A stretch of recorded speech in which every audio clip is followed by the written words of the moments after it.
I'm Eddie Conway, executive producer at The Real News and host of Rather Than the Bars.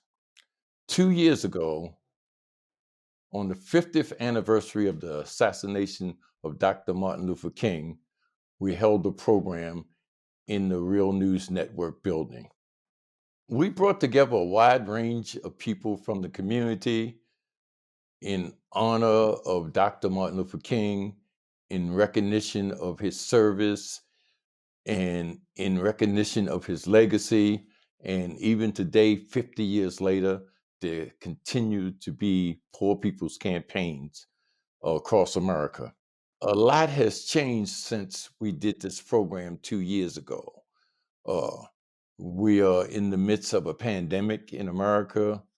We are also in the midst of a fascist attempt to take power.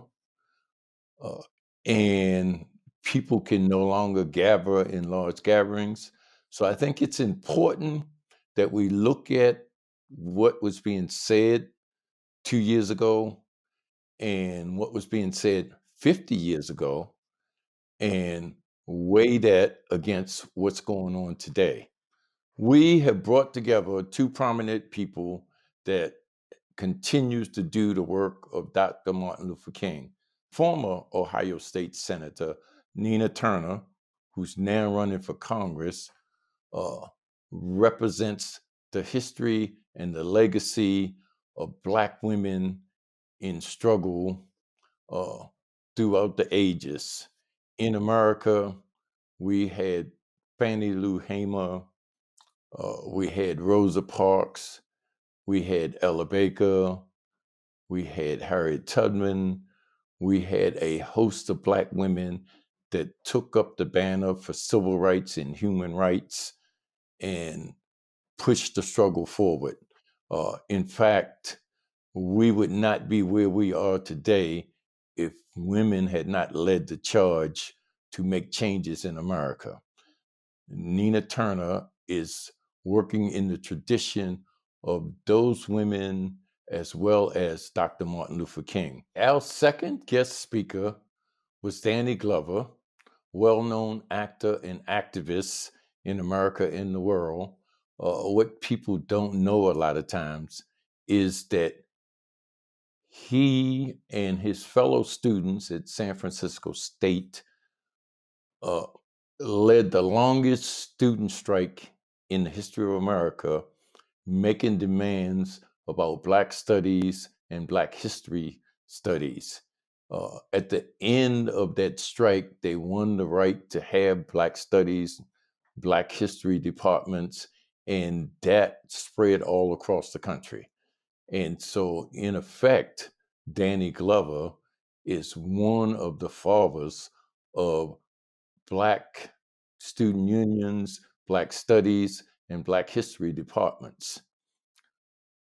Here we want to share excerpts from the speeches of our guests who continue to walk in the footsteps of Dr. Martin Luther King in their own way. And if you want to hear the entire speech, go to the link below. Don't forget to tune in every Monday for a new episode of Rather Than the Bars. The fact that we have gathered together and that people are gathering together all over this country to recognize the sacrifices of not just Reverend Dr. Martin Luther King, but also of Mrs. Coretta Scott King.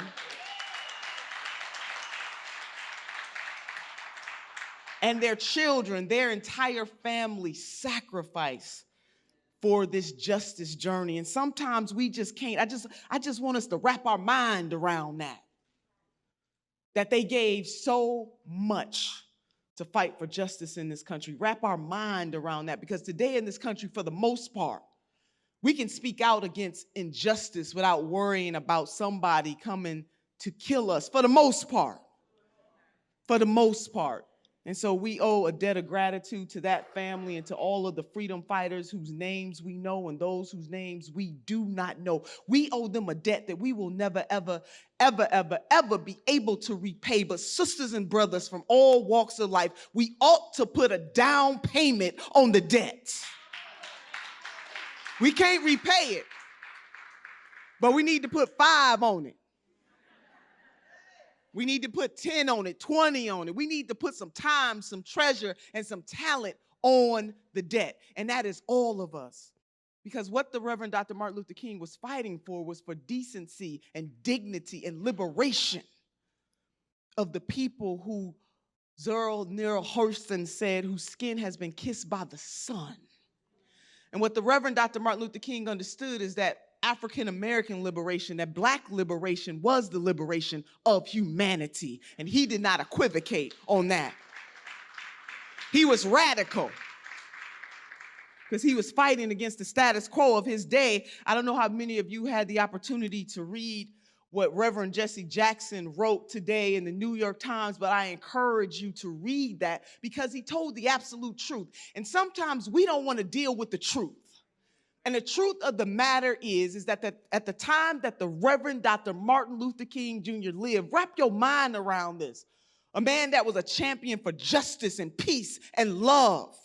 When the Gallup poll polled his favorability, that he was in the 30s. I think it was about 36%. Wrap your mind around that. That is hard for us to understand in the 21st century. Because as Reverend Jackson pointed out in his article today, that when the man was on the mission, and even Dr. King pointed it out in his speech when he made comparisons, that it was okay for them to be nonviolent against racists and segregationists in the South, but it's not okay to talk about what we were doing to our brown sisters and brothers across the seas. That was not all right. Even Reverend Dr. Martin Luther King alluded to that. So we do have some of the same problems on our hands 50 years later. And so to wrap our minds around the fact that he and other freedom fighters gave so much, they gave their lives, and those people who did not physically die gave their livelihood. And before he died, he was in Memphis to march with Black sanitation workers who were treated worse than dogs, working their skin to the bone in a system that relegated them to only do that type of work. The Reverend Dr. Martin Luther King Jr. was there with them along with other folks as they marched with signs, "I am a man.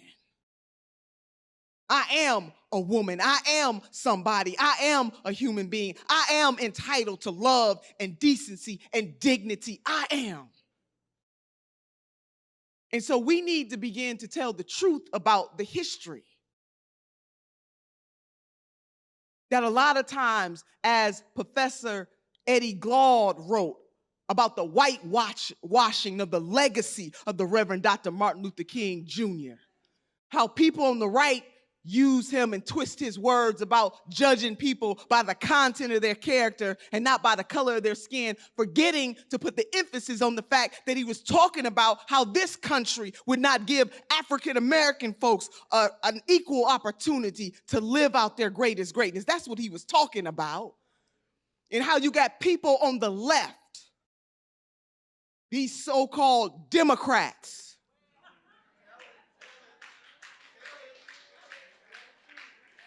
who will prop up the memory of the Reverend Dr. Martin Luther King Jr., but then equivocate about whether or not we deserve Medicare for all or universal health care in the United States of America.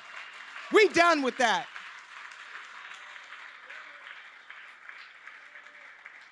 So we got to call out some folks.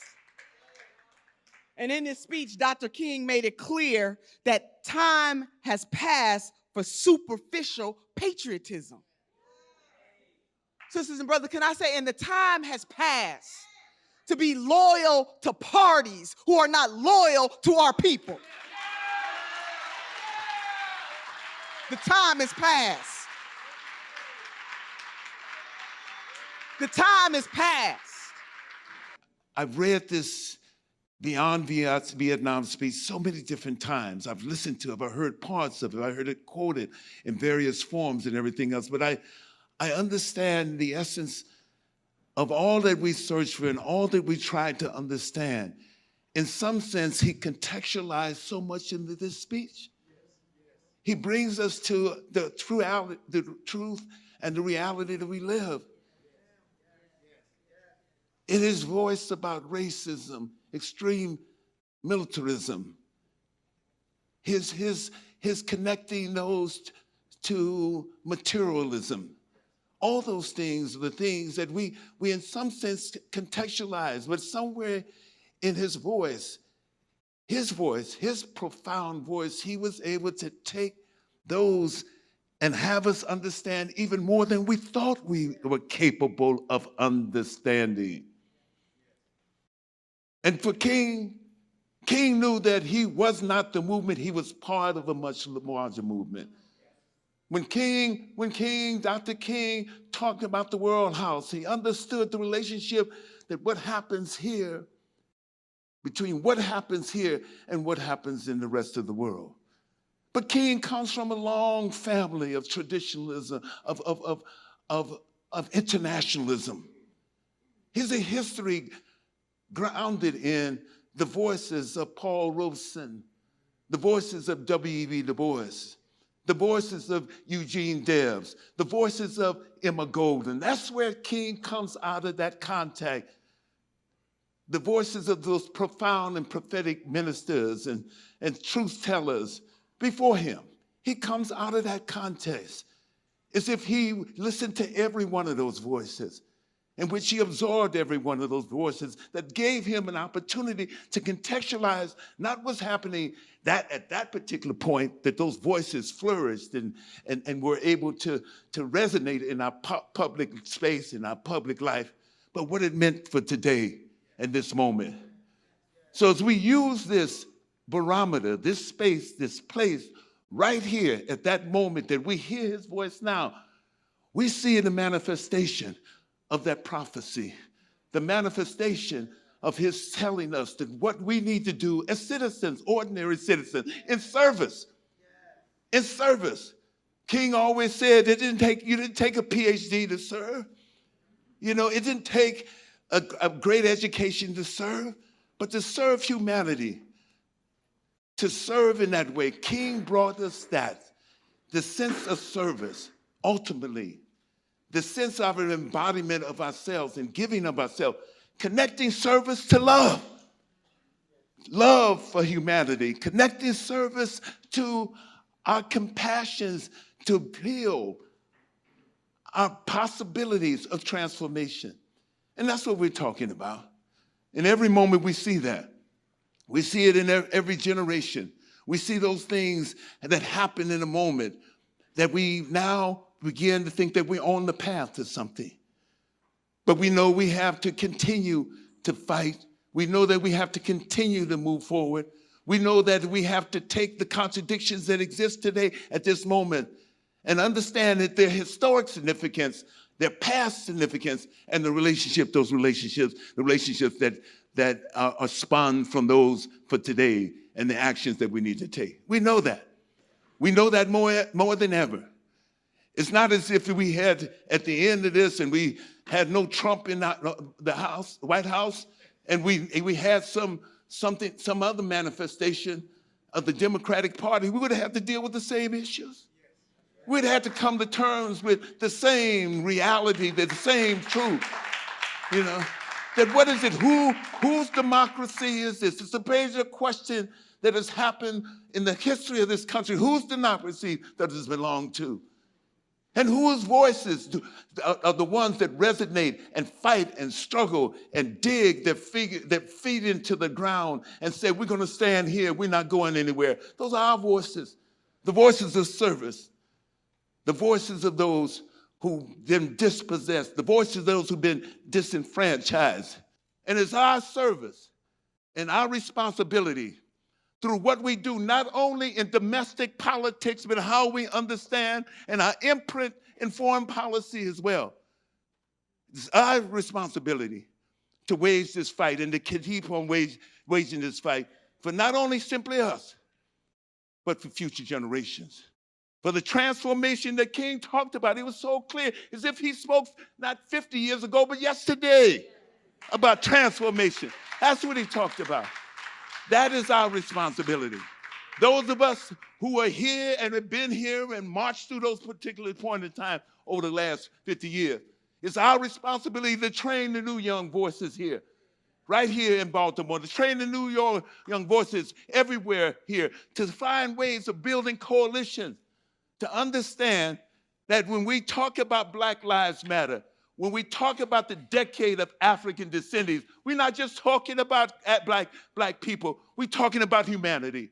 And that's what King talked about, humanity, and what we need to do.